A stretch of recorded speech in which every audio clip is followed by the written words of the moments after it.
कधी लागेल रे वेड्या तुला गोडी अभंगाची. भगवंताच्या नामाची गोडी लागणं गरजेचे आहे. पण महाराज म्हणले हे भजन करायला आवडत नाही ना. हे बघा सुंदर सांगू तुम्हाला, बघा मनाचा स्वभाव. माळ जपताना कुठं बी फिरून येतं आणि पैसे मोजताना एकाग्र होतं. बरोबर आहे. मी काही फार अवघड सांगतो, रियालिटी आहे ना. माळ जपताना कुठं बी जाऊन येतं आणि पैसे मोजताना एकाग्र होतं. पण आहे का, पिक्चर पाहताना एकाग्र होतं आणि कीर्तन ऐकताना कुठं बी जाऊन येतं. स्वभाव आहे या मनाचा. मनाचं विचित्र काम आहे महाराज. असं आहे ना. सुंदर सांगतो ऐका. मनासारखं वागायला गेले की जगाला त्रास होतो आणि जगासारखं वागायचं ठरवलं तर मनाला त्रास होतो. क्या बात. ठरवा. तुम्हाला जर जगाला खुश करायचं असेल तर तुम्ही मनाचा विचार करणं सोडून द्या. कळलं माझं बोल. तुम्हाला जगाला खुश ठेवायचं असेल तर मनावर दगड ठेवा. कळलं. आणि मनाला खुश ठेवायचं असेल तर जगाला सोडून द्या. चलो मस्त रहे मस्ती में आग लग जाए बस्ती में कछु लेना न देना बस मगन राहना. बरोबर आहे ना. आपल्या मस्तीत जगणं शिका. हे दोनच पर्याय आहेत. हे दोन पर्याय. हा स्वभाव आहे या मनाचा. मग महाराज म्हणले मन देवाकडे यायला तयार होत नाही का. याच्यावर अनादी कालापासून विषयाचे संस्कार पडलेले आहे. अनादी संसार मायेच्या ठाई. अनादी कालापासून आपण विषय भोगत आलो ना. मनाला विषय नाही आवडणार तर काय आवडणार. अहो मन विषयाकडे जास्त पळणार आहे ना. का त्याच्यात आपली उत्पत्तीच विषयातून झालेली. वा वा. याच्यात काही नाविन्य आहे असं काही नाही. बरं स्वभाव आहे हा मनाचा. लक्षात ठेवा. मग हे मन देवा लहानपणापासून आपल्यावर जे संस्कार आहेत ते परमार्थाचे का संसाराचे. हा संसाराचे. एवढंच लेकरू असतं बघा कपड्यात गुंडाळलेलं. त्याची आई त्याला असं खेळवती.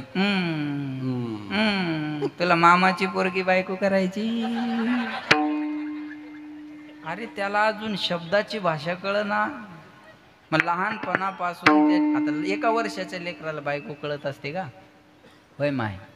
मग कोणी कळून दिली लहानपणापासून. काही नाही. भावाची पोरगी आली का ही तुझी बायको. पाहुण्याची पोरगी आली का ही तुझी बायको. शेजाऱ्याची पोरगी आली का ही तुझी बायको. लहानपणापासून जर त्याच्या डोक्यात तुम्ही बायकोच घातली असेल तो तिच्यावर नाही प्रेम करणार तर कुणाला. जय देव जय देव जय माझी बायको तुझे सांगशील तेच मी ऐको जय देव. असंच आहे ना.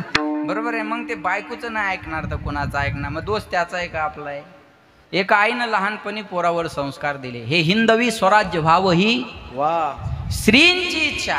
श्रींची म्हणजे शिवाजी महाराजाची नाही, मासाहेब जिजाऊची इच्छा होती. अरे स्वराज्याची कमतरता आहे हे राजांना काय माहिती होतं. सोपान महाराजाला नव्हतं माहीत कीर्तनकार व्हावं. उन्नतीताईला नव्हतं माहीत कीर्तनकार व्हावं. बापानं ठरवलं होतं लेकराला कीर्तनकार करायचं. बापाने ठरवावं लागत असतो. आपला बाप कोण असावा आपल्या हातात नसतं. पण आपल्याला कोणाचं बाप व्हायचं हे आपल्या हातात असतं. तुम्ही ठरवा. कुणाचा जन्म आम्हाला काय देऊन गेला सांगता येत नाही. पण छत्रपती शिवाजी महाराजाचा जन्म आम्हाला स्वराज्य देऊन गेला हे विसरता कामा. हे स्वराज्य जर मिळालं असेल तर ही मासाहेब जिजाऊची कृपा आहे. नंतर शिवाजी महाराजांची. अरे राजाला घडवलं ना. मासाहेबांना जर घडवलं नसतं तर कशाला झालं असतं हे लक्षात ठेवा. पण मला सांगायचं का आज म्हणतात राजे तुम्ही पुन्हा जन्माला या. अरे पण राजे येण्यासाठी जिजाऊला जिवंत ठेवावं लागेल. जिजाऊला स्फोटात मारून टाकल्यावर शिवाजी महाराज कुठून येणार आहेत बोला. भगवान बाबा जन्माला यावे पण कौतिका आई लागेल ना. कौतिका आई जिवंत लागेल. भगवान बाबाच्या शेवटच्या सोहळ्यात सर्व भगवान बाबांच्या चरणाचं दर्शन घेत होते. आणि वामन भाऊ महाराजानं भगवान बाबाच्या चरणाचं दर्शन न घेता कौतिका आईच्या उदराचं दर्शन घेतलं. वा. सर्व म्हणले बाबा अहो भाऊ सगळे बाबांच्या चरणाचं दर्शन घेताय आणि तुम्ही कौतिका आईच्या उदराचं दर्शन का. तेव्हा भगवान बाबांच्या बाबतीत दिलेलं उत्तर वामन भाऊंचं आहे का. वामन भाऊनं सांगितलं अरे वेड्या हो. असा हिरा ज्या आईने 9 महिने 9 दिवस पोटात वागवला तिची कूस किती पवित्र असेल. घडलं लहानपणापासून हे लेकरावर संस्कार द्यावे लागतात. बरोबर आहे का नाही. आणि संस्कार मॉलमध्ये मिळत नाही. तुम्हाला मॉलमध्ये डीमार्टमध्ये सगळ्या गोष्टी मिळतील पण संस्कार नाही मिळणार. पैसा असेल तर व्हील बनतं पण असे मंदिर बांधण्यात गमवलं तर त्याला गुडविल म्हणतो. नुसत्या पैशाला काय कळायचं हो? माणसाजवळ नुसती कार असून चालत नाही, संस्कार सुद्धा लागतात. नुसती कार असून जमत नाही, त्यानं गायकाला घेऊन फिरण्याचे संस्कार सुद्धा लागत असतात. लक्षात आलं का? हे महत्वाचं आहे महाराज. लहानपणापासून लेकरावर संस्कार आहे ते विषयाचे. मग आता भजन करायचं म्हणजे काही लेकर बाळ विहिरीत टाकून द्यायचे का? अजिबात. असोनी संसारी बोला जिवे वेगू करी, वेदशास्त्र उभारी बाह्या सदा. संसारी असावे आसोनी नसावे, भजन करावे वेळोवेळा. सत्यवादी करी संसार सकळ, आलिप्त कमळ जळे जैसे. पक्षी अंगणी उतरती ते का गुंतोनिया राहती, तैसे असावे संसारी जो वरी प्राचीनाची दूर. पक्षी येतात माया हो, आपल्या अंगणातले दाणे टिपतात आणि मुक्कामाल थांबतात का उडून जातात? बोला, गुंतून राहतात का? नाही. पक्ष्यांनी आणि पक्ष्यांनी गुंतून राहूच नाही. क्या बात आहे. त्यांनी विकासाच्या मुद्द्यावर कुठे बी पळायला पाहिजे. अलिप्त कमळ जळी जळी, ना जग छोडो ना हरी भूलो. क्या बात है. ना जग छोडो ना हरी भूलो, करम कर जिंदगानी में, रहो दुनिया में तुम सदा, जैसा कमल रहता पाणी में. क्या बात. अलिप्त कमळ जळी जैसे. माणसानं संसारात कसं राहावं माहितीये माया हो? ऐकताय ना तुम्ही? माणसाने संसारात कसं राहावं? दह्यात पडलेल्या केशाप्रमाणे राहावं. दह्यात जर केश पडला तर काढाय कष्ट लागतात का? बोला ना. तुम्हाला बोलता येतं ना? थोडं जोरात बोला. नवऱ्याला जेवढं जोरात बोलता तेवढं तर जोरात बोला. त्याचाच आवाज एका मिनिटात दाबते म्हणा महाराज. कशी बोलू? तशीच बोला. दह्यात केश पडला तर काढाय कष्ट लागतात का? नाही. धरला की असा अलगद बाहेर येतो. बरं सरपंच, दह्यातून काढलेल्या केशाला दही लागलेलं राहतं का? हा, दही लागलेलं राहतं का? नाही. एकदम क्लीन होऊन बाहेर येतो. जसं पक्ष बदललं की क्लीन चिट मिळते ना, बा एकदम क्लीन एकदम क्लीन होऊन बाहेर येतो तो. बरोबर आहे. मग आता दह्यात पडलेल्या केशासारखं माणसानं संसारात राहिलं पाहिजे. धरलं की अलगद बाहेर आलं. क्या बात. अरे राहना 22 तास संसारात, पण 6:45 कीर्तनाची थाप पडली की मंडपात येऊन बसलं पाहिजे. वा. कळलं माझं? कळलं? बसलं बा. पण माणसं संसारात दह्यातल्या केशासारखं नाहीत राहत. मग वाळलेल्या बाजरीच्या भाकरीत केस अटकावा. तुटून येतो का सुटून? तुटून. सुटून नाही. गुळाच्या भेलीला चिकटलेला मुंगळा तुटून का सुटून? तुटून. अर्धा भेलीलाच राहतो. कीर्तनात आलं तरी भेली जवळच बसतो. बऱ्याचशा मुंगळ्या नंतर कर सोडतच नाही. मग महाराज आता या मनाला आपण देवाकडे जर आणायचं असेल तर देवाला विनंती करावं लागेल. देवा, माझं मन तुझ्या चरणावर लागू दे, संसाराच्या व्यसनात त्याला पडू देऊ नको. देवा माझे मन लागो तुझे चरणी चरणी, देवा माझे मन लागो तुझे चरणी, देवा माझे मन लागो तुझे चरणी, देवा माझे मन लागो तुझे चरणी. ओ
माझे मन लागो तुझे चरणी, संसार व्यसने पडोने दे, प्रपंच ओसरो चित्त तुझे पाय. म्हणून म्हणतात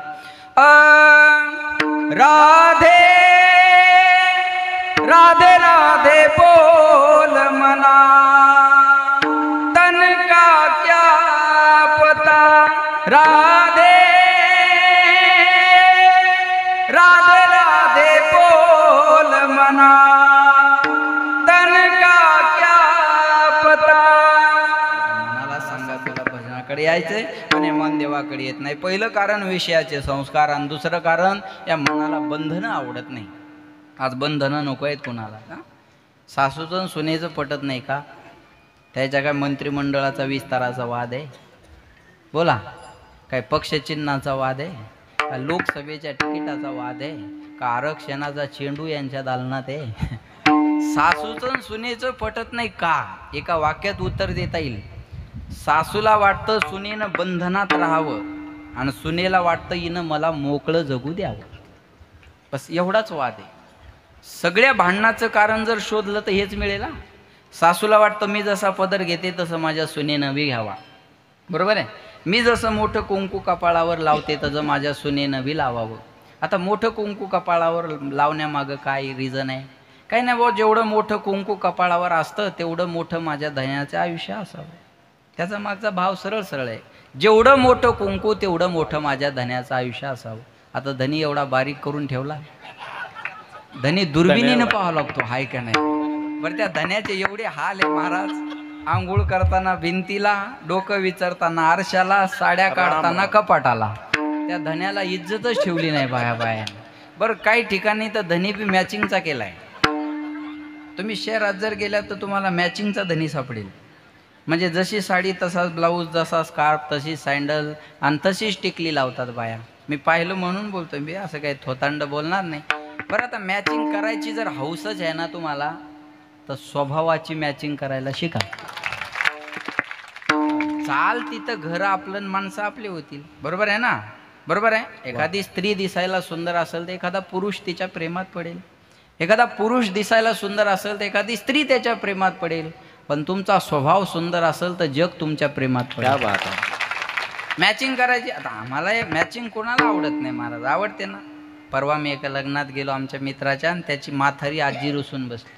मी म्हटलं अरे लग्न लावा, वेळ होऊन चालला, मुहूर्त वेळ टळायला लागला, लग्न लावा. म्हणे नवरदेवाची आजी रुसून बसली. म्हणलं तर तिला काय झालं रुसायला? तुम्हीच विचारा म्हणे महाराज.